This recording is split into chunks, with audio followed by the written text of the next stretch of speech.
Oh, okay, so we're dialed in, all right. Merritt came in. Oh, Merritt did, okay. Was she better today than, was she on script today, or did she go off script? It was good. Oh, I have no idea what she would talk about. Campbell's being late though. Oh. Yeah, I'm just glad I'm not coaching football today out there. Whew, it's cold.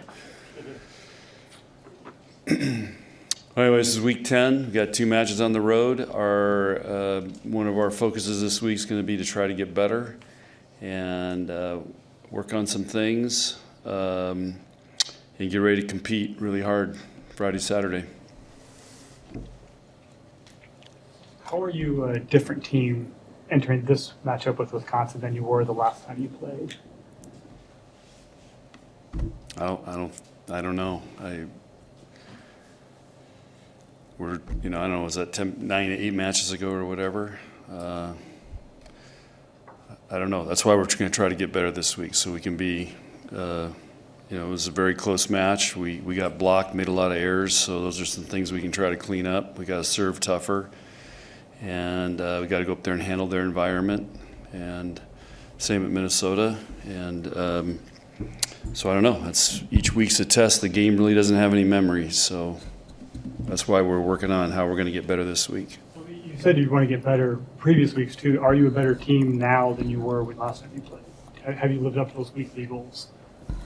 Some areas we are, some we're not. It fluctuates so much how we look at how we're doing. I think we have cleaned up some stuff, but there's always stuff to work on. With the middles last week, was that a result of passing better or Bergen making an emphasis to go to the middle? I think passing was okay. I just think those guys are in a good rhythm now, and Bergen's more comfortable setting it. So I think our middles are understanding, the best way to get kills, and so it's just, we've been working hard on it and trying to make it an emphasis on our team, and it's paying off. But we're gonna need that down the stretch. I mean, we got to be a balanced team. Yeah, look at some of these teams. How many sets Purdue outsides are getting. Franklin gets. I mean, we don't really have anybody that can get 70 sets a night. We're gonna win. We're trying to be balanced. John, with you guys having the Big Ten championship already clinched, how much does that change this week in terms of the pressure and, I guess, perception of the matches that are ahead? I think that's, I think I don't know how our players are going to feel, but we're looking at it as, my first reaction is that we're very competitive. We're going to want to go and compete. I think these 2 matches this week are going to really help prepare us for what we could see in the NCAA tournament. Wisconsin's probably the most physical team in the country, and so this will be really, really good. Just trying, again, like I said, trying to get better. How can we go compete against these teams? And I think our players will be fired up.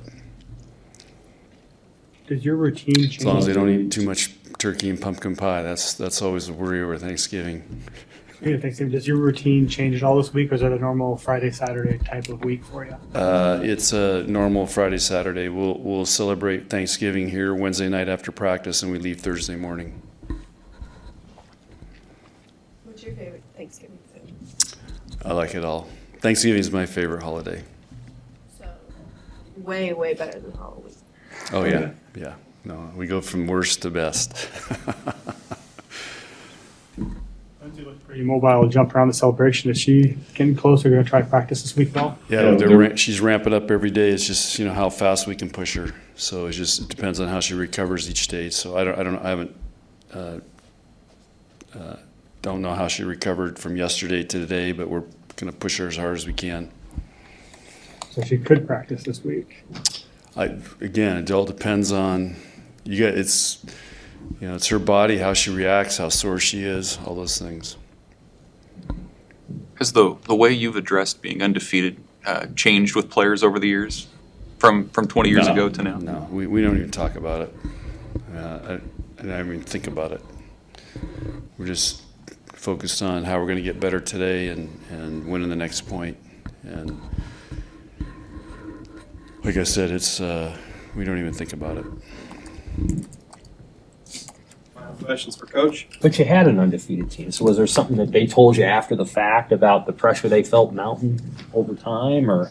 I mean, with the 2000 team, yeah, that was an exhausting season because you know we were undefeated, and then I think we hit the wall. We almost we were down to match point in the second round of the tournament, and so I think trying to make sure our team doesn't get burdened down with that, and that's why we talk about the game has no memory. It doesn't care what the score is. That the game doesn't know who's supposed to win.